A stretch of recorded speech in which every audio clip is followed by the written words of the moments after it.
What's going on, guys? Bobby with Consumer Time Capsule here with the October video for you. And I had promised that this one was going to be in costume, and I am not going to let y'all down because I've got a good one. This is something that I found on my December buying trip. I was actually visiting a McDonald's collector in Ohio and bought absolutely no McDonald's items from this guy. But what I did end up with was something that I knew then and there was going to end up being my Halloween costume. It's this Max Headroom costume poncho with topper mask. Let's take a look. Here it is, still in its package, at least for now. The Max Headroom costume poncho with topper mask. Looks like this thing was bought at Big Lots for the low price of 99 cents during the Halloween of 1987. Pretty sharp looking mask. I'd say this kid does have some degree of a resemblance to Max Headroom, at least from the neck up. That big old poncho with just a picture of Max.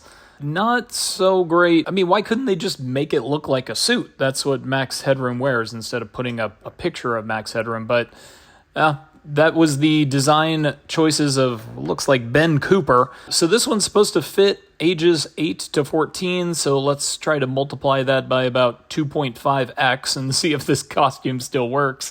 Once again, to complement the mask, looks pretty nice, pretty accurate. It does have a couple copyright dates, 86 and 87, so it's possible that this ran for a couple years.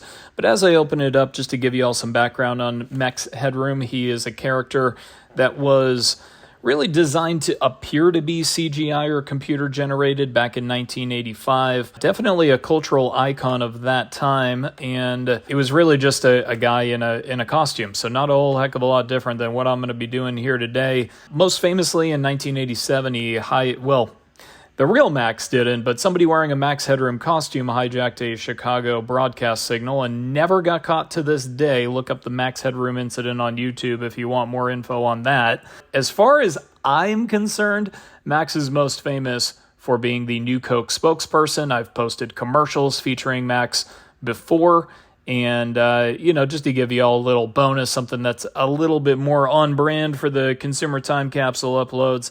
Here's a 1985 New Coke can that was a part of the very brief window of less than 3 months in mid-1985 when Coca-Cola changed its recipe. This is Max's favorite drink, so a good kind of adjunct to the costume. Trick or treat! So this is the costume poncho here. How does it look?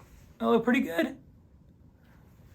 So, it's not Max Headroom's suit, it's just a big picture of Max Headroom's face. And just in case you don't know who it is, it says Max Headroom along the bottom. The back, I believe what is it, just plain? It's just plain, isn't it? Okay, so nothing much, but hey, you grab a can of New Coke, catch the wave. That's a great 99-cent 1986 Halloween costume.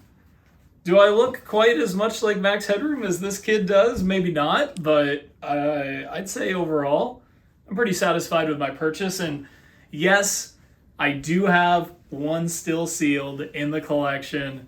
I mean, I wanted to dress for you guys, but I'm not an idiot. I still have one for the archives as well.